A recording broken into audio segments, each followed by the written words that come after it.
Affections bénignes ou chroniques, les difficultés respiratoires sont un mal qui ronge jeunes et adultes. Elles sont d'une extrême gravité chez certains sujets et source de nombreux décès également. Si la médecine moderne offre des solutions, celle africaine, au-delà des solutions, propose également des remèdes. Affections du poumon, quelles solutions propose la phytothérapie? C'est le thème de cette émission. Et pour en parler, comme la dernière édition, la dernière fois, nous avons demandé donc au père Luc Boudéa de revenir sur ce plateau pour plus de précision. Donc Luc Boudéa, bonjour. Bonjour monsieur le journaliste. Merci encore de répondre à notre invitation. Merci. En face de vous, c'est Ganflé Kodjo Jean-Luc. C'est une première dans les studios de SICA. Merci d'être là. Moi, je vous remercie, monsieur le journaliste. Voilà, donc je le disais donc tantôt, affections liées au poumon, donc on parle de pneumologie. On se demande véritablement si, au-delà de la médecine moderne, et l'Afrique propose des solutions à travers les plantes. Vous avez répondu la dernière fois oui, avec Boudéa. Vous êtes donc sur ce plateau. Cette affection, comment vous la définissez? Merci, monsieur le journaliste. En parlant de pneumonie, c'est toutes les affections qui sont liées au dysfonctionnement du poumon. C'est pas du dysfonctionnement, que ce soit la toux, que ce soit les bronchites, l'asthme, les méningites, tout le reste, tout ce qui est lié à un niveau de dysfonctionnement, un mauvais fonctionnement du poumon. Donc c'est la pneumonie en général. Donc, toutes ces affections sont variées. Il y a les affections qui sont aiguës, les affections qui sont très chroniques. Donc, nous allons pouvoir aborder les encombrements même au niveau des poumons. C'est une panoplie d'affections qu'on va aborder dans la pneumonie. Très bien, voilà donc un peu un décor scientifique planté. Ganflé Kodjo Jean-Luc, vous êtes aussi phytothérapeute, comme je l'ai dit tantôt. Vous êtes pour la première fois sur le plateau de SICA, 16 ans d'affection. Est-ce que vous les rencontrez par moment dans les diagnostics que vous posez sur certains patients qui se présentent à vous? Bien sûr, merci, monsieur le journaliste. Ces affections pulmonaires sont du jour au lendemain des choses lesquelles nous abordons dans le traitement de la phytothérapie. Et le plus souvent, nous avons eu gain de raison et le plus souvent aussi, il y a eu de guérison totale par les plantes. Donc, ce n'est pas faux de dire que, au-delà de traiter seulement, l'Afrique arrive quand même à guérir définitivement. Je l'ai dit partout où j'ai été que nous avons des recettes pour la guérison de beaucoup de maladies qui sont dites incurables. Par la médecine moderne. Alors, évêque Boudéa, on va donc y aller. Vous avez énuméré toute une panoplie d'affections liées donc au dysfonctionnement des poumons. La question la plus flagrante, si du moins l'affection la plus flagrante que d'adultes et enfants connaissent, c'est les questions liées à l'angine. Merci le journaliste. L'angine, beaucoup de personnes même sont habituées et dans leur tradition, les gens tentent même à écraser l'angine pour ne pas... Pour que ça, parce que ça grossit, ça dérange à ce qu'on avale la nourriture. Donc les gens utilisent même des objets pour casser. Mais il y a la phytothérapie qui présente des plantes, des recettes phyto pour pouvoir vraiment lutter contre l'angine. Dans notre tradition, nous utilisons par exemple, ça là c'est la racine de l'orgueil de Chine. En fond, les gens appellent flower, orgueil de Chine. On mange seulement la tige comme un cuidant pour pouvoir disperser, mais on fait l'infusion de la racine de l'orgueil de Chine pour pouvoir aussi traiter l'angine correctement. Il y a une panoplie, vous voyez, nous avons les oignons qui sont là. Il y a plusieurs types d'oignons que j'ai amenés. Nous avons l'oignon naturel, les gens ne savent pas ce que nous utilisons à la cuisine comme condiment à la cuisine, mais l'oignon là a vraiment de substance, ça le soufre, donc le thiosulfate. Donc le thiosulfate qui est au sein de l'oignon permet vraiment de lutter contre l'angine. Il suffit de manger cru, parce que c'est là on peut manger cru, on peut extraire le jus pour pouvoir lutter contre et l'angine. Donc, nous avons d'autres phytos, je ne vais pas amener là. Dans la tradition, les gens appellent ça ayokpe. C'est très amer, c'est un fruit très amer que les gens utilisent pour pouvoir guérir l'angine. Mais de par la racine de l'orgueil de Chine, on utilise la feuille aussi de l'orgueil de Chine, comme les fleurs, pour pouvoir guérir l'angine. L'orgueil de Chine, est-ce que cette plante qui entoure la plupart du temps les écoles? Les écoles. Bien sûr, c'est épineux. Oui. C'est épineux. Alors, Kafle Kodjo, Jean-Luc, est-ce que la question de l'angine, ça se pose également à vous, non seulement en tant que père, mais en tant que phytothérapeute également? Qu'est-ce que vous utilisez pour arriver au bout de cette affection? Est-ce les mêmes choses ou vous pouvez ajouter quelque chose d'autre? Alors, j'aborde dans le même sens, monsieur le journaliste, comme l'évêque l'a dit tantôt. L'orgueil de Chine, la racine de l'orgueil de Chine, vous prélevez l'écorce de l'orgueil de la racine que vous rendez en poudre. Et cette poudre, vous donnez à la personne qui souffre de l'angine une petite quantité, une pincée le matin, une pincée à midi, une pincée le soir. Vous faites ça sur 2 jours et puis vous êtes terminé avec l'angine. Ou encore, pour accélérer la guérison de l'angine, vous prélevez, comme je l'ai dit, l'écorce de la racine que vous rendez en poudre avec de l'alum, la pierre d'alum, la blanche. Et vous rendez les deux en poudre très fine, et puis le malade, sur la langue, vous lui donnez un peu. Et si vous voulez trop vite encore que ça soit pour une seule journée la guérison, vous faites ça 10 minutes, et jusqu'au dans la soirée, il est guéri. Complètement. Complètement, je dis. Donc vous validez la racine de l'orgueil de Chine, efficace contre l'angine. Très efficace. Alors, la rhinopharyngite, c'est aussi une affection liée au poumon. Avec Bodéa, je ne sais pas si c'est avec vous ou avec M. Gaflet, il faut aborder cette affection. Quelles sont les plantes que vous utilisez dans ce domaine-là? Alors, merci le journaliste. Pour la rhinopharyngite, il faut d'abord connaître ses manifestations.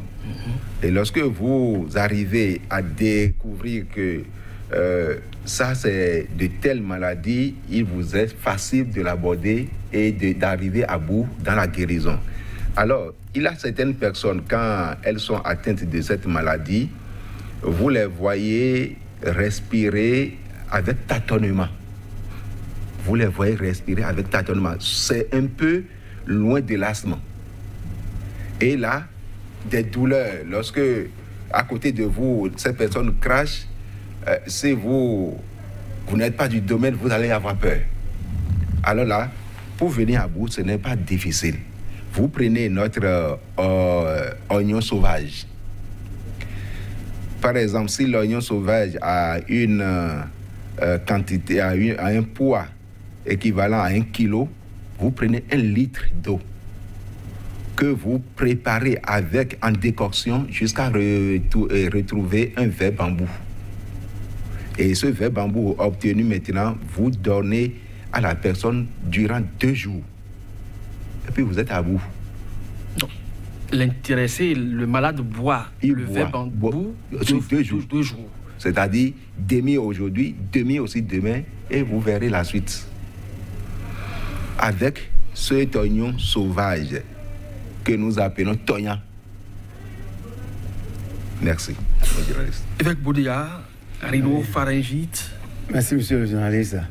Il a déjà abordé dans le sens, c'est ce qu'on appelle un sauvage. En fond, nous appelons ça Kumasa.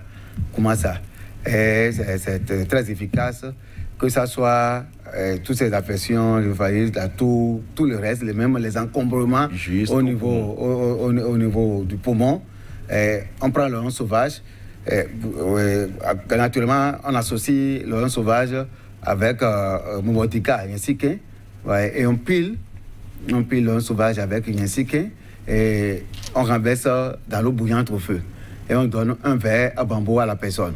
Il prend quelques 10-15 minutes après, il va vomir, dégager tout ce qu'il y a comme encombrement. Le lendemain, il refait le même exercice. Le 3e jour, il est guéri totalement. Ouais. Mais du coup aussi, Ouais, c'est un peu difficile à prendre. Il ne faut pas utiliser un sauvage après un repas. Sinon, vous devez vomir, dégager les encombrements. Ouais. Donc, on prend un sauvage aussi et on met un peu au feu et on mange et on avale doucement et petitement la salive. Ouais. Si vous avez la salive aussi, quelques minutes après, vous allez rejeter, dégager tout ce qui est là et vous allez vraiment être satisfait. Et c'est vraiment efficace sur cette maladie. C'est très efficace, très efficace. Alors, puisque vous parlez donc de dégager tout ce qui est au niveau de la poitrine et donc libérer le poumon, la question des bronchites aussi, c'est ça aussi qui fait donc les poumons si je m'abuse. Oui. Alors, c'est aussi l'encombrement de ces bronchites, source de maladie. Oui, oui. Surtout au niveau des enfants, déjà entre 1 et 5 ans, on a constaté à leur niveau que beaucoup de ces problèmes-là se posent, surtout les bronchites se posent terriblement. Je viens de parler de l'oignon. L'oignon est très efficace. L'oignon naturel que nous avons est très efficace avec le jus. Mais l'oignon sauvage aussi, je n'ai pas beaucoup de quantité qu'il faut prendre. Même un ici, si vous prenez avec, même si vous mangez simplement comme ça, dans les quelques minutes à suivre, vous allez vraiment dégager tout ce qui est là. Vous voyez. Donc, en prenant l'oignon sauvage, en pilant, en renversant, comme je viens de dire, ça permet de lutter contre les bronchites. Mais l'oignon naturel que nous avons, vous avez l'oignon naturel là que nous avons, l'oignon de cuisine qu'on utilise comme condiment, contient vraiment assez de soufre, de thiosulfate, comme on le dit. Et c'est le jus de l'oignon, simplement, si on donne à la personne qui a les bronchites, ça enlève tout ce qui est comme encombrement. Non seulement ça traite efficacement ces problèmes-là. Alors, quand on parle de bronchite, comment on peut l'identifier? Oui, c'est au niveau de l'enfant, l'essoufflement. Même au niveau des grandes personnes, la personne, en voulant parler, il a l'essoufflement.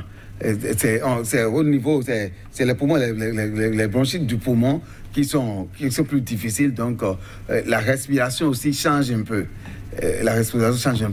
Il parle, il est essoufflé. Il a lui-même l'impression que ça va. Oui, c'est ça. Il a l'impression. Alors, Jean-Luc Gafflet, vous avez donc vous acquiescez tout à l'heure tout ce que l'évêque Bolia explique. Et ça vous dire que effectivement l'oignon sauvage intervient également chez vous dans le traitement de la bronchite. De la bronchite, effectivement, c'est oui, parce que l'oignon sauvage, ses vertus, si vous arrivez à percer, c'est plus de 256. 256 vertus liées à ce seul oignon sauvage. Alors là, pour les bronchites, tout ce qui, comme l'évêque l'a dit, tout ce qui concerne les poumons, les encombrements des poumons et le contour, j'ajoute encore ceci pour l'oignon de cuisine que nous utilisons le plus souvent dans nos maisons. Vous prenez 2 gousses d'oignon, bien comme ce que l'évêque a amené, et vous les écrasez à avoir le jus. Le jus que vous avez obtenu, si ça équivaut par exemple au 1/8 du litre, vous ajoutez 1 cuillerée à soupe du miel bio. Vous faites bien le mélange pour tout ce qui concerne les poumons, les bronchites, les rhinos, voilà, on l'a dit, la tuberculose, la coculose, la méningite, toutes ces choses-là, vous arrivez à bout dans un temps très record. L'oignon de cuisine. L'oignon de cuisine sont jus mélangés au miel bio, je précise bien au miel bio. Mais où trouvez ça aujourd'hui? Parce que la plupart du temps, même ceux qui nous font croire qu'ils font du bio, il y a qui ne maîtrisent pas forcément ces abeilles qui viennent se poser sur les pollens des plantes. Et résultat, les OGM peuvent quitter peut-être un endroit insevenu chez vous. Bien sûr, le miel bio se trouve encore et c'est à des niveaux donnés. Seulement que par rapport à ce qui nous est proposé sur le marché, quand vous entendez le prix ordinaire sur le marché, ça varie de 2 000 à 3 500, 4 000 au plus. Alors que le miel dont je parle, le litre chez moi, c'est à 10 000. Le miel bio. Le miel bio chez moi. Vous prenez une petite quantité avec de l'allumette allumée, vous déposez, ça prend comme de l'essence. Vous utilisez ça, vous avez la certitude que ce que vous faites, c'est du bien. Et là, lorsque vous faites le mélange, comme je l'ai dit tantôt, vous donnez une cuillerée à café le matin, une cuillerée à café à midi, une cuillerée à café le soir, et vous êtes à bout de cette maladie-là. Ça, c'est l'oignon utilisé donc à la cuisine. Et par rapport à l'oignon sauvage, c'est le même résultat? Oui, c'est le même résultat. Plus ça aide à faire sortir. Et l'oignon de la cuisine fait pas le bas. L'oignon tognant ou bien couman salade, ça aide à expulser vers le haut, tandis que l'oignon de la cuisine fait pas le bas. Donc les deux parviennent forcément au même résultat. Au même résultat. D'accord. Alors l'atout, elle est une affection que tout le monde traîne pratiquement toute la vie, surtout sur le continent noir. On la réalise surtout à certaines époques de l'année, celle par exemple que nous traversons les périodes de pluie et même dans une certaine mesure les périodes de sécheresse. Alors, quand ça se pose à vous, qu'est-ce que vous préconisez premièrement aux patients? Alors, pour l'atout, l'évêque a amené une racine que nous appelons Atimawado. L'évêque. Donc, vous prenez, si je suis confronté à des cas de toux, par exemple, je prends les racines que nous appelons Atimawado et j'ajoute l'oignon de cuisine. Toujours. Maintenant, c'est préparé en décoction. Et c'est ce décoté-là que le malade prend selon l'âge, bien sûr. Soit un verre bambou, fois 3 par jour, soit le petit verre amadève, talopémie, que nous appelons talopémie, ou bien komi encore, 2 à 3 par jour, ou la cuillerée à soupe, selon l'âge toujours, 2 à 3 par jour, et aussi la cuillerée à café, selon l'âge, et puis vous venez à bout de la toux, en étant, parce que quoi, la racine à Timawado va dans le même sens que, même si les vers sont à l'origine de cette toux, les vers intestinaux sont à l'origine de la toux et que vous préparez, comme je l'ai indiqué, avec de l'ail et de l'oignon, alors vous venez à bout pour la guérison. Évêque Boudeya, ces racines sont effectivement à votre niveau. Vous les utilisez pour la même cause? Oui, bien sûr. Comme on dit, ça s'utilise pour ces affections-là. Mais pour la toux est plus facile à guérir que tous les autres d'ailleurs. On utilise par exemple le caritus. Les gens appellent ça enfant, zoga, vous avez soroma. Donc soroma, habituellement le nom, donc le caritus. Donc il suffit seulement de faire une infusion de ça et puis la personne prend et il voit que la toux disparaît complètement. C'est très efficace. On utilise ça, là, c'est la racine de Cassinic cola, bitter cola, à rouer, c'est ce qu'on dit. Donc, chez nous, beaucoup de personnes savent que ça lutte contre la toux. Le petit cola, que je l'appelle bitter cola, quelquefois c'est le fruit même qu'il faut prendre au moment où la toux persiste. Il faut prendre le fruit, d'autres l'utilisent avec un morceau de sucre pour pouvoir régler les problèmes de toux. Ben, on utilise en prenant même l'écorce de la racine, ça comme l'écorce là aussi, c'est comme le bitter cola qui est là. Donc en prenant, mangeant, vous avez les mêmes saveurs que le bitter cola. Donc en prenant l'écorce, on fait l'infusion. On fait la décoction ou l'infusion et on prépare. La décoction est préparée au feu, l'infusion c'est mettre une substance ou préparer à la légère dans l'eau bouillante. Donc en prenant, on prend progressivement dans une journée, vous allez constater que quelque chose à tout sec ou autre, vous allez constater la disparition. Oui. Mais ça, à Timanodo, on utilise parce que habituellement chez nous, dans le traitement, on associe des trucs pour vite, puis voilà, si on veut vite se guérir des trucs qu'on associe. On peut même, quelquefois même, on associe l'écorce de Cassinic cola avec Ecaritus pour vite régler ce problème-là. Ouais. Alors, il y a une affection que beaucoup redoutent dans leur existence, c'est l'asthme. Cette maladie, vous savez, quand on parle de crise d'asthme, c'est beaucoup d'appareils que les uns et les autres utilisent. Après avoir passé quelques jours à l'hôpital, c'est autant de comprimés et il faut disposer d'un certain nombre d'appareils sur soi pour pouvoir se donner de l'oxygène au fur et à mesure. Mais vous pensez que l'Afrique propose des solutions et même guérit cette affection? Exactement. Moi qui vous parle, par exemple, j'étais asthmatique. Ah bon? Vous ne l'êtes plus? Et je ne le suis plus et je ne le serai plus jamais. Parce que les plantes en Afrique ont la valeur et leur vertu. Et quand vous croyez en ces plantes et vous les utilisez à bon escient, vous avez le bon résultat. Depuis 88 que ça a cessé chez moi, ça n'a plus repris et ça ne va plus reprendre. Alors là, pour venir à bout, il a trop de recettes. Mais je vais donner à base de ce que nous avons ici et peut-être ajouter une autre aussi. Alors, vous prenez la racine de Garcinia cola que nous appelons Arorotindo. Vous prélevez l'écorce et vous ajoutez maintenant la racine de patador et vous enlevez l'écorce de la racine de patador. Vous réduisez les deux en poudre. Merci beaucoup. Vous réduisez les deux en poudre, l'écorce de patador et l'écorce de la racine de bitter cola. Maintenant, ce qui va s'ajouter, c'est Aroué même ou encore. Aroué et la Garcinia cola même va s'ajouter et vous faites la poudre. Et c'est cette poudre que vous donnez à la personne 3 fois par jour selon l'âge. Une cuillerée à café matin, une midi et une dans la soirée, ou une cuillerée à soupe le matin et une autre dans la soirée. Dans de l'eau citronnée ou dans tout autre liquide non sucré. Vous parlez de l'âge, c'est... Et oui, de l'âge, par exemple, lorsqu'il s'agit des petits enfants de 0 à 5 ans, vous leur donnez une cuillerée à café par jour, dans de l'eau citronnée. Une seule cuillerée? Une cuillerée à café par jour. Toute la journée? Toute la journée. Si c'est des grandes personnes de 5 jusqu'à 15 ans ou bien au-delà, bon, je donne jusqu'à 12 ans d'abord, vous leur donnez 2 cuillerées à café par jour.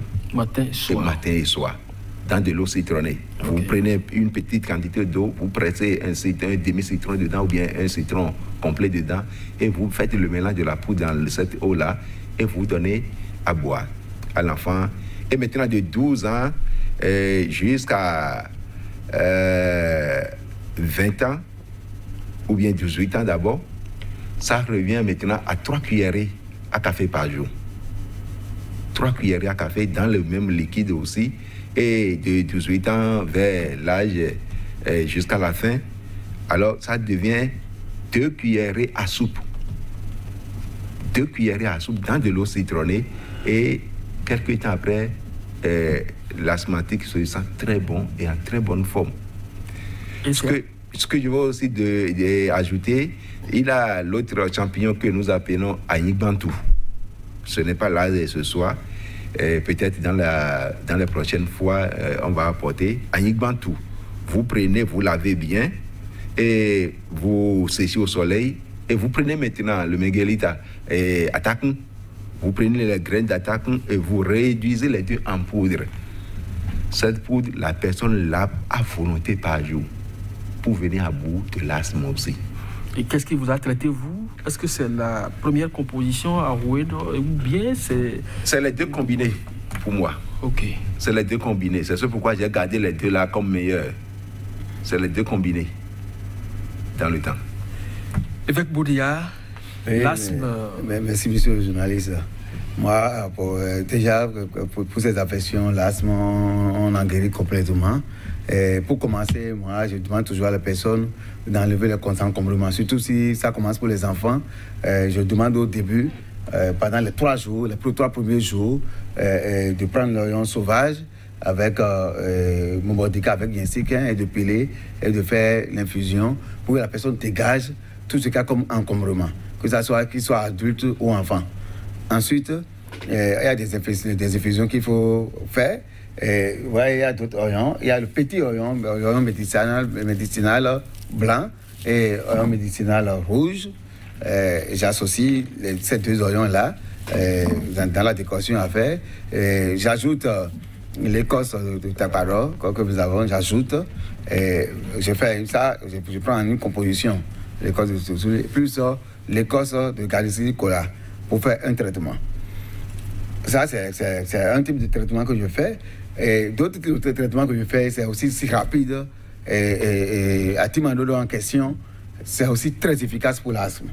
Ouais. Donc, je fais autre composition.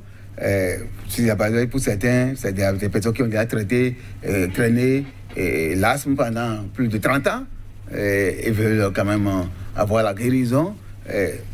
Là, je prends Atimandodo, je prends Taparo aussi en question, j'ajoute les oignons, j'ajoute maintenant les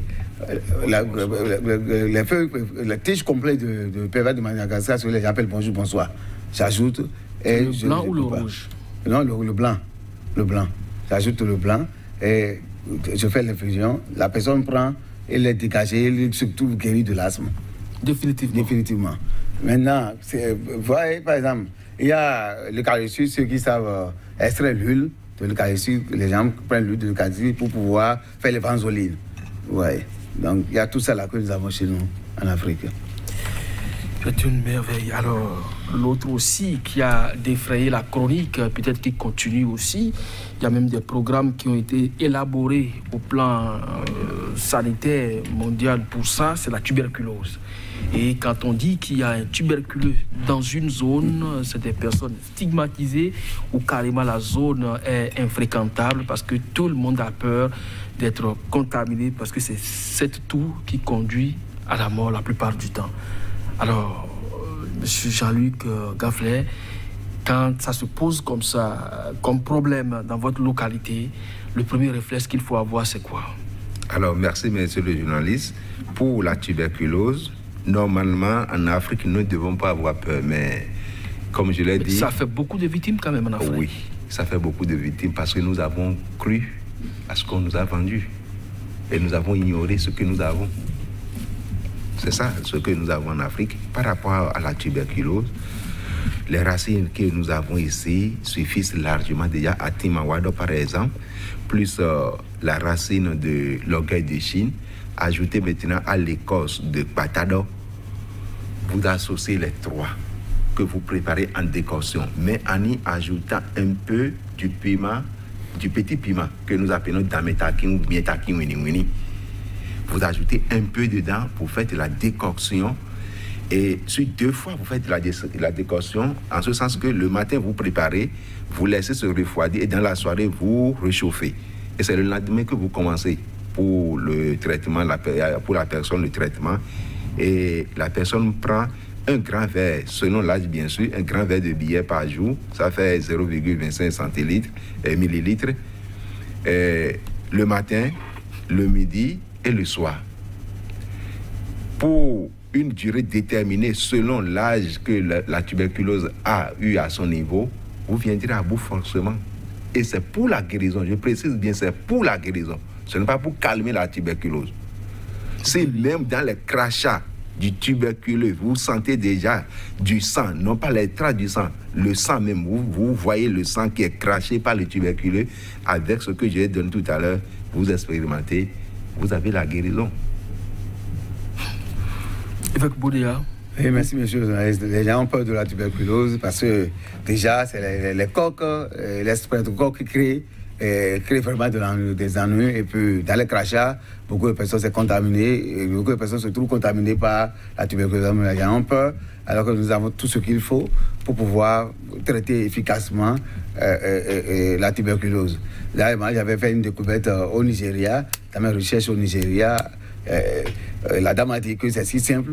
Parce qu'il y a un tuberculeux, qu'est-ce qu'ils ont fait? Ils ont pris le caméléon que nous avons, des caméléons séchés, et la dame a pilé, réduit en poudre, calciné, cabossiné la poudre, et puis simplement ils donnent au tuberculeux. Le lendemain, c'est fini. Ouais. Le caméléon, simplement. Et la dame a dit, parce que nous ici, on a peur, nous on ne mange pas de caméléon, rien de tout ça, mais ailleurs, les gens en utilisent énormément pour pouvoir régler les problèmes de santé. Et la dame a dit qu'il ne cherche même pas à associer des plantes, Et c'est ça, quand Camille qui a déjà séché, elle a carbonisé, elle a pilé, carbonisé, donné ça au tuberculeux. Le lendemain, c'est fini. Et il demande à la personne d'aller encore faire le test et ils n'ont plus rien constaté. Mais là, chez nous ici, je fais des associations. Et toutes ces associations, comme je viens de dire, je ne mets pas pour traiter la tuberculose, je ne mets pas l'oignon sauvage pour que la personne ne vomisse pas. J'enlève l'oignon sauvage, mais tous les autres, là, je coupe dedans. La racine, atimadodo, les petits oignons blancs, rouges, je mets même l'oignon naturel que nous avons, on coupe en petits morceaux, je mets, que ce soit les feuilles de bonjour, bonsoir, comme on appelle habituellement, les feuilles d'eucalyptus, parce qu'il y a aussi le feu d'eucalyptus qui n'a pas d'odeur, ça a l'odeur, et ça sent le zoro en question, comme on dit. Ouais. Ensuite, il y a taparo, tout ça là que je réunis, donc tous les éléments en fait, que je réunis, et on fait, ça fait les antibiotiques les plus forts. J'associe non seulement l'écorce et la racine de l'orgueil de Chine, mais j'ajoute aussi les feuilles de l'orgueil de Chine. Ouais, et on fait la décoction et le tuberculeux, il prend matin, midi, soir, pendant 5 jours, on voit qu'il se trouve guéri de ça. Donc ça lutte, ce que nous avons ici, lutte efficacement contre les streptocoques de tuberculose, les coques de tuberculose. Alors c'est une affection très sérieuse, comme je l'ai dit, il y a l'OMS qui a élaboré quand même des programmes dans ce sens-là pour les gouvernements et chaque année on finance des campagnes dans ce sens pour que non seulement les médias fassent des formations de sensibilisation dans ce sens, des campagnes également pour quand même identifier des personnes souffrant donc de cette affection-là, pour qu'on puisse les prendre en charge. Il y a même des hôpitaux spécialisés qui sont créés pour donc les recenser, pour ne pas donc les mettre dans le grand nombre, pour éviter effectivement ces contagions. Ça veut dire que c'est tellement préoccupant. Alors ce que vous dites, les gens vont prendre ça au sérieux. Est-ce que vous certifiez ces propos? C'est au sérieux. Même s'ils veulent, on peut tester tout ça au centre de tuberculose. En une semaine, on doit pouvoir finir avec. Vraiment? Avec certitude. S'il y a des cas avérés et que ce sont des cas de tuberculose, qu'ils nous invitent et que nous nous occupons de ces cas de maladie et puis quelques temps après, la maladie nous dit au revoir et puis la personne est guérie totalement. Alors, Monsieur Gaflé Kodjo, Jean-Luc, vous avez dit tout à l'heure que sur ces différentes affections que nous avons évoquées, par exemple, qui sont liées aux poumons, vous avez pas mal de recettes, mais c'est entre autres que vous venez donc de donner. Mais si à ce jour, on continue d'enregistrer ces affections dans la société, ça voudra simplement dire qu'il y a mal donne. Soit vous n'êtes pas compris, ou vous n'êtes pas efficace, ou carrément, les gens sont réticents. Alors, à votre niveau, quel constat d'ensemble faites-vous sur le continent par rapport à l'utilisation de ces plantes pour se trouver vraiment une satisfaction totale? Alors, comme je l'ai dit tantôt, monsieur le journaliste, nous avons accepté ce qu'on nous a vendu et nous avons perdu ce que nous avons. Et c'est ça qui amène l'Africain à continuer de souffrir, malgré que chez lui, sur sa terre, il a toutes les choses nécessaires pour sa vie de tous les jours. Il continue de souffrir. La belle preuve, j'étais allé au Cameroun en 2016 et on était au sud-ouest du Cameroun, dans Nkwevor, et un ami frère souffrait du diabète. C'est une parenthèse. Il a allé à l'hôpital, le taux c'était à 3,17 et lorsqu'il est revenu, j'ai vu que son visage a changé. J'ai dit, ben, c'est quoi? Il dit, c'est ce que j'ai eu. Hein, j'ai dit, non, c'est faux. Avec le plante, je ne vais pas passer beaucoup de jours ici au Cameroun, mais avec quelques jours que j'ai à passer, tu auras la satisfaction totale. Il dit, c'est vrai. Quel dosage? J'ai dit, dosage. Bon, tu es prêt? Tu veux être guéri ou bien tu veux parler de dosage et d'autres choses? Il a des plantes qui ont des substances toxiques, mais il y a d'autres qui n'en ont pas. Donc il faut connaître ces plantes pour les sélectionner pour venir à bout de beaucoup de maladies. Alors l'ami a dit, c'est très bien qu'il est d'accord. Alors je cherche telle feuille, et on fait la décoction. Et puis Il a pris le mardi, le mercredi, le jeudi, vas-y contrôler. Il est parti, il est venu à 0,98. Je dis maintenant on va stabiliser, on va descendre et puis stabiliser. Il dit c'est faux. Je dis ce que tu as vécu en 2 jours ne te suffit pas pour croire. Alors je dis il faut que vous m'amenez quelque part, je vais chercher certaines feuilles et ils m'ont amené à cet endroit et on a cherché des feuilles lesquelles on a utilisées et puis jusqu'à aujourd'hui son taux de glycémie n'est plus jamais monté. Ce sont des cas palpables dont je parle. Donc, par rapport à ces infections, ces affections par rapport aux poumons, nous avons tout. Seulement que dans le rang, il faut le reconnaître, il a des brebis galeuses. Ceux qui sont là, non pour la santé, mais pour l'argent. Et qui n'ont rien comme connaissance. Et qui, sur des réseaux sociaux aujourd'hui, eh bien, vous suivent, vous observent, et avec vos recettes que vous donnez, ils commencent par dire « je peux faire ». Ces personnes sont des cas à mise à part. Maintenant, dans la réalité, si l'Africain prend conscience que, malgré qu'il est encombré de tous ces brebis galeuses, il a le vrai, et qui se confie à ces vrais, le résultat est là fortement. Je vais revenir à vous tout à l'heure. Évêque Boulia, sur ce plateau, vous avez commencé la dernière fois par parler de ces plantes. Je crois que M. Ganfley aussi, Kodjo Ganfley vient de mettre donc l'accent sur la question aussi. Il y a des plantes qui ont des substances toxiques et d'autres qui n'en ont pas. Soit parfois, vous êtes obligé de faire recours à ces plantes qui ont des substances toxiques pour intervenir sur d'autres affections. Mais il faut connaître l'équilibre. Donc tout le monde ne peut pas aller vers ces plantes, effectivement, donc faire recours aux phytothérapeutes qui s'y connaissent. Mais voilà qu'il y a des brebis galeuses dans le secteur. Comment alors assainir pour que véritablement cette médecine puisse prendre?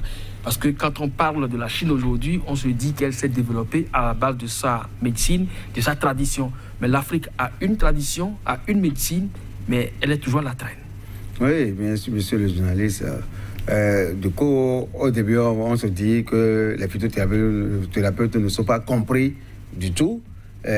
Parce que avec les efforts, les gens sont en train de faire des efforts terribles aujourd'hui, même si la personne dit qu'il est phytothérapeute, il doit pouvoir commencer par s'intéresser.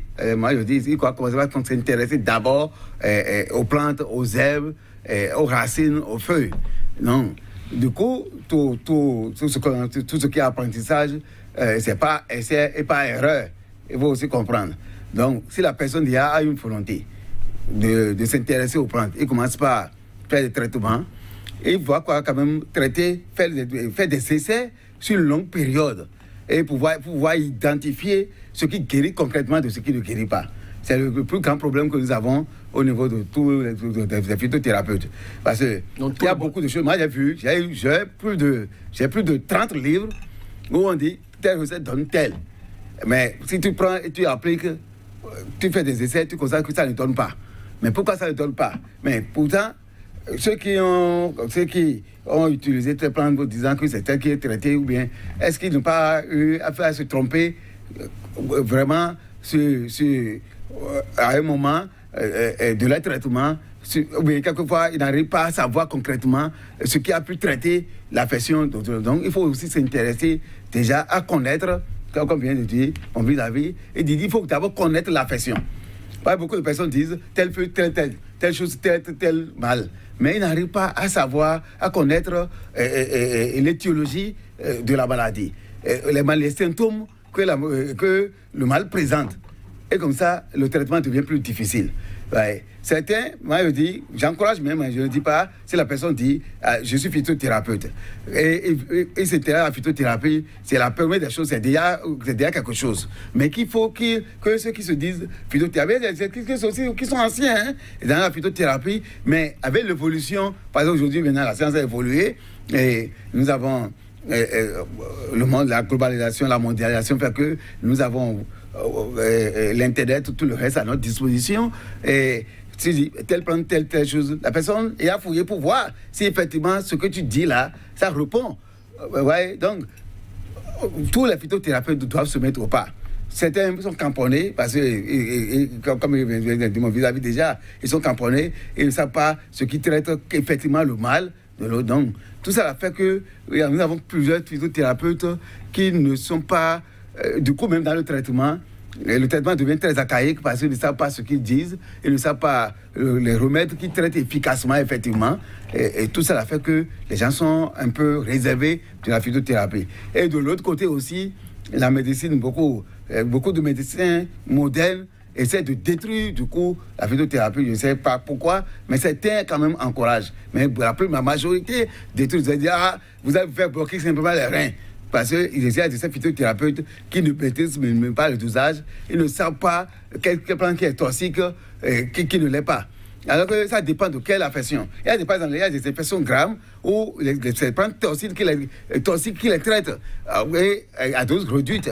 Ouais, là maintenant, j'ai vraiment parlé par exemple de l'oignon sauvage. En fond, ouais, son nom. Comment ça? Ça veut dire que si tu prends avec des données, tu peux mourir. Ouais. Quelqu'un qui se lève, il croit qu'il va prendre l'oignon sauvage et utiliser comme l'oignon naturel, l'oignon condiment, il va mourir. Parce que c'est purement toxique, il faut comprendre. Mais c'est toxique à un degré d'utilisation. C'est pourquoi on ne demande pas une quantité à utiliser. On dit d'utiliser un peu. Seulement que ici, ça enlève les encombремents, ça te fait vomir. Si tu exagères, tu peux même vomir du sang. Ouais. Mais ça tombe sur les infections pour les traiter, pour les anéantir. Parce qu'il y a des infections, par exemple les coques, les pneumocoques ne sont pas si faciles à traiter. Certains croient que les infections, simplement au simple antibiotique, c'est faux. Par exemple, l'orgueil de Chine qui est là, ce n'est pas un simple antibiotique. Donc il y a des infections graves qu'il faut pouvoir savoir et les traiter avec les plantes, que ce soit les fruits, tout ça, qui sont plus toxiques. Mais il y a la manière de le faire. Il y a la manière de le faire. Vous exprimez très bien sur ce plateau. Ça veut dire que vous faites partie donc des médecins intellectuels africains.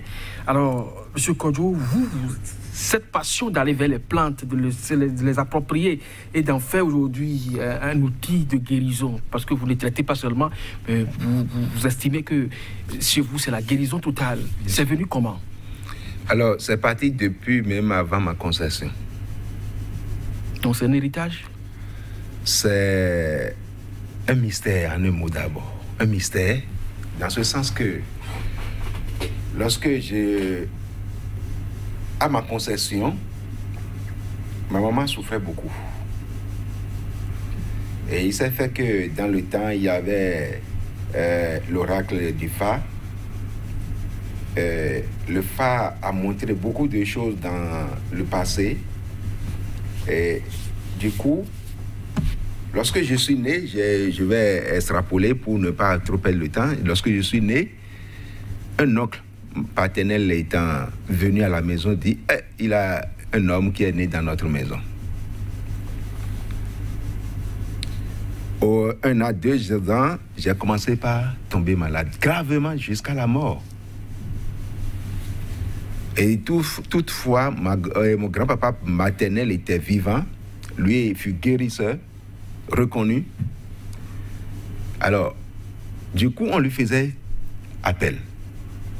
Et il se déplaçait pour venir chaque fois. Et quand il repart, le mal reprenait aussi. Et ma soeur que je suivais aussi, la même chose commence avec elle aussi.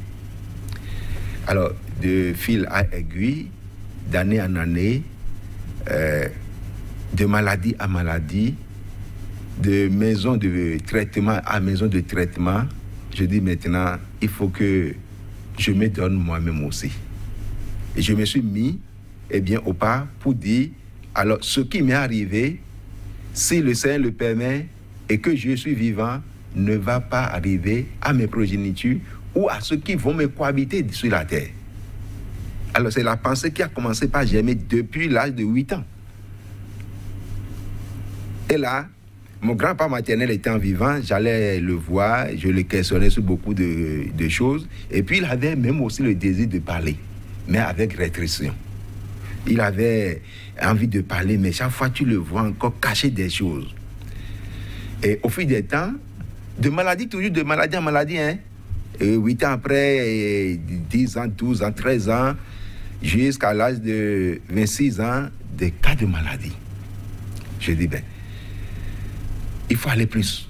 Alors, moi, je me suis lancé dans les recherches. De vieux père en vieux père, comme on le dit, celui-ci va te montrer une partie, celui-là aussi va te montrer une partie, et là, tout était gardé. Et lorsque je quittais ces vieux pères, c'est pour expérimenter le cap qui était devant moi. Et quand j'expérimentais, je vois que le résultat est là. Et quand le résultat est là, je dis, ben, donc la fille ne meurt pas. Alors le goût est venu ainsi jusqu'à aujourd'hui où je continue d'apprendre. Est-ce que vous consignez tout ça dans des documents? Vous avez des publications déjà? Je n'ai pas encore de publication, c'est en cours. Mais j'ai des registres dans lesquels je les consigne. Évêque Boudia, voilà donc un témoignage qui montre qu'il faut vivre l'expérience pour pouvoir donc partager cela. Il faut donc aller aux plantes, non pas parce qu'on n'a plus rien à faire, mais parce qu'on en a une passion et pratiquement on l'a également en héritage. C'est pas forcément votre cas. Ce n'est pas forcément mon cas, monsieur le journaliste. Ouais, déjà, moi, ma maman, elle connaît seulement une seule plante. Comme je l'ai dit, elle connaît une seule plante. Et le reste, elle traite les femmes pour que les femmes, je ne sais pas comment, mais elle m'avait dit qu'elle est capable de traiter les dames, les qui traitent les affections féminines, tout ça. Mais elle associe seulement rien que les piments de Guinée, les trucs rouges, jatropha rouge, médecine rouge, comme on dit, on continue forcément, et d'autres écosses. Et à ce moment-là, le jeune aspirant, voulant être prêtre, tout ça, il me dit, viens apprendre ça. Ça seul va te permettre de vivre toute ta vie. Et j'étais toujours en opposition avec elle. Je dis, qu'est-ce que je vais foutre avec traiter une femme pour qu'elle tombe enceinte et tout ça. Donc, il y a une tante qui était restée avec elle, mais elle dit qu'elle notait les choses, mais banalement, rien. Et elle dit qu'elle connaît, mais pas fini. Après le décès, ma maman, en 2002, elle est décédée. Après son décès, ma tante dit, est-ce que tu... Moi, j'ai dit, toi, tu sais, mais j'ai commencé à m'intéresser un peu aux plantes en ce moment-là. J'ai dit, mais est-ce que tu sais comment ma maman fait le traitement, c'est ce qu'elle est revenue, tout ça? Elle dit oui. Elle a traité une, enfin pas deux, ça n'a pas marché, 3 personnes, ça n'a pas marché. Elle dit, mais peut-être que j'ai oublié les choses. Hein, mais... Et c'est parti comme ça, c'est parti en fumée. Donc elle n'avait rien noté en réalité? Elle n'avait rien noté en réalité. Et c'est dans mon parcours religieux, parce que moi je disais que c'est le culte, tout ça, il faut devenir prêtre, il faut évoluer et tout. Mais j'étais déjà au diaconat et en venant à la maison, j'ai constaté que là maintenant il faut faire vraiment face au danger parce que tu es là, on te croit religieux, tu es fervent chrétien et du coup j'ai commencé par sentir. Au début, je me suis dit que c'est la lombalgie. Et je ne comprends pas. C'est des difficultés. J'étais en bonne santé avant de venir à la maison, mais quelques 2 semaines après, me lever du lit devient compliqué. Et on commence par te proposer des choses. Viens voir tel guérisseur, mais ça, c'est quelle histoire? J'étais bien avant de quand même venir. Je me suis dit qu'il faut mourir. Si je veux mourir, je vais me retourner à mon séminaire et mourir là-bas. Là, je préfère commenter là-bas. Donc, du coup, les 2 mois de vacances, j'ai pu faire seulement 3 semaines. Je me suis retourné. Et là, j'étais au Cameroun en ce moment-là. Et là, on m'a emmené. C'est un religieux, un prêtre. Il m'a dit, ça, c'est ce qu'on appelle chez vous, missile sol-sol. C'est ça qu'on nous a fait. Effectivement, il a cherché des plantes. Et il a commencé à traiter mon dos. Il m'a enlevé des aiguilles. Les trous sont encore là. Il m'a enlevé des aiguilles de mèche, les grosses aiguilles que les gens utilisent pour tisser les mèches. Il m'a enlevé 4 de là. Et c'est pas ce qu'on dit, on enlève et puis quelque chose tombe de ton corps. C'est pas un jeu. Il m'a enlevé de mon corps pour dire c'est ce qu'on t'a implanté. Et en utilisant les plantes. Et il me donnait d'autres portions à boire. Et j'ai constaté effectivement que les trous sont encore là. Je me suis dit là. Les plantes ont une valeur. Avec la foi intense que j'ai, comment se fait-il que les gens peuvent utiliser leur médecine, leur tradition pour me faire revenir à la raison? J'ai été un fervent. Pourquoi cela n'a pas été empêché par le Seigneur, mon Seigneur? Donc, je me posais mille et une questions, mais pas fini. Je me suis dit, mais si lui n'était pas là, peut-être que je suis déjà mort aussi. Donc, j'ai commencé par m'intéresser. Et du coup, en formation, on dit, moi, j'avais fait déjà la psychologie et les sciences de l'éducation. Donc, le reste, je dois pouvoir me continuer les études. Et le blanc me dit, le blanc qui était notre formateur, il me dit, moi, je préfère que tu ailles faire une médecine traditionnelle. Il y a des écoles, il y a pas des écoles, mais des écoles, les gens qui sont là, je vais t'envoyer chez les Pygmées, tu vas te faire former, je vais t'envoyer ainsi de suite. Elle dit oui, parce que si l'autre n'était pas là, peut-être que je ne suis plus vivant, ou je suis obligé de revenir en famille pour aller changer de foi, faire un traitement. Ouais. Donc tout ça, c'est des expériences qui t'amènent vraiment à te donner et à faire des recherches. Alors, M. Ganfley, aujourd'hui, la question qui se pose, puisque vous avez fait, votre corps propre vous a servi donc également de terrain d'expérimentation, vous avez cherché à comprendre, vous avez connu, vous assistez aujourd'hui ceux qui sont dans votre environnement immédiat, y compris vos enfants. La question du diagnostic également se pose. Parce que l'évêque l'a évoqué tout à l'heure, la médecine moderne vous dira que la plupart de nos portions sont source des calculs rénaux. Vous entendez parler aussi? J'ai été au CNHU de Cotonou, signer des avis, des contre-avis médicaux pour recevoir, pour faire sortir l'année passée 2 patients. Les parents ont refusé, c'est moi-même qui, avec mes pièces, a signé le contre-avis médical pour faire sortir 2 personnes, un qui a été un jeune homme qui avait 38 ans seulement, l'autre qui avait 44 ans. Mais jusqu'à aujourd'hui, ils vivent avec nos portions. Ils vivent avec nos portions. C'est-à-dire, il faut savoir, il faut connaître la chose pour l'administrer à bon escient, pour aboutir à un résultat. Mais comment vous arrivez à poser le diagnostic? Parce que vous l'avez dit tout à l'heure, sur une affection, il faut pouvoir identifier le mal, et là, le traitement est facile. Comment vous arrivez à le faire? Oui, parce que vous n'êtes pas formé à la médecine quand même. Naturellement, le corps humain est composé de toute forme de gestionnement naturel. Alors, lorsque moi, par exemple, je fais une parenthèse avant de revenir à votre question, depuis 2017, le 12 janvier et 12 mars 2017, j'ai cessé de prendre tous les comprimés pharmaceutiques. Depuis le 12 mars 2017. Et je ne prendrai plus jusqu'à mon dernier soupir sur la terre, par la grâce du Seigneur. Je ne prendrai plus. Pourquoi? Parce que finalement, à un moment donné, je me suis dit, mes grands-papas que j'ai vu vivre, mes parents que j'ai vu vivre, ils n'ont jamais connu les comprimés. Mais ils ont vécu longtemps sur la terre, mangeant les choses naturelles.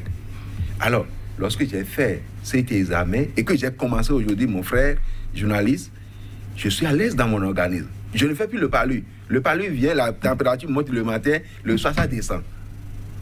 Et vous ne pensez pas qu'aujourd'hui l'environnement est pollué, il vaut mieux s'adapter? Parce que les parents, ils étaient vraiment dans le naturel, mais aujourd'hui, ce n'est plus le cas. L'organisme humain s'adapte à tout.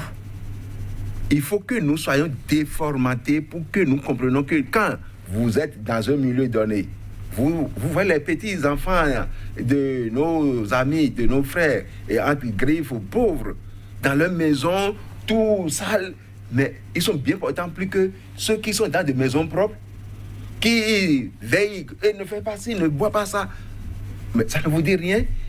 Donc, si vous avez de tels organismes qui fonctionnent comme ça, naturellement auprès de vous, et que des cas de maladie surviennent, vous observez, et quand vous avez l'œil de l'observateur, vous saurez qu'à tel endroit de cet homme, à tel endroit de cette femme, il a des dysfonctionnements. Et quand vous appliquez, naturellement, ça va bien. C'est ainsi que moi, avec les vieux pères avec qui j'ai collaboré, ils ont vécu.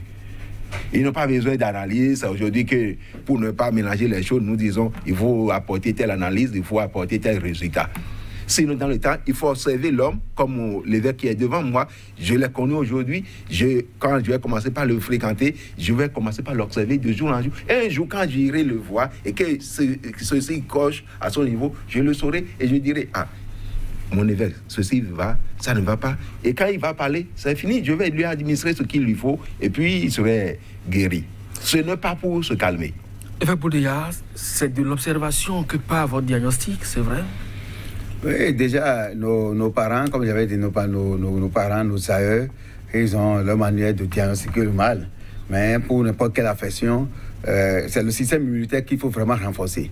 Si la personne a son système immunitaire renforcé, parce que la plupart de mes recherches de comment nos parents ont pu traiter, diagnostiquer le mal et traiter les affections. La plupart de ce que j'ai trouvé, je sais que ils ont la plupart des racines, des causes qu'ils ont habituellement utilisées, c'est renforcer la première des choses, quelle que soit l'affection que Dieu amène chez nos parents, c'est le système immunitaire qui cherche à renforcer au niveau de la personne d'abord. Et au fur et à mesure que le système immunitaire est renforcé, en même temps, il décèle le mal. Mais aujourd'hui, nous ne pouvons plus rester archaïques. Si un patient est souffrant, on lui demande d'aller faire des analyses et d'apporter le résultat. Et là maintenant, la plupart de nos patients, ils savent, parce que déjà, c'est des personnes qui ont eu à prendre assez de produits et ils sont même découragés et se disent que c'est fini, ils ne pourront pas. Non, on a toujours la solution. Mais en venant, je commence toujours le traitement par comment faire pour renforcer le système immunitaire de la personne, comment faire pour désintoxiquer la personne d'abord. Si la personne est désintoxiquée, le reste là, c'est facilement qu'on encore traite. Ouais. Donc c'est ce que nous faisons aussi.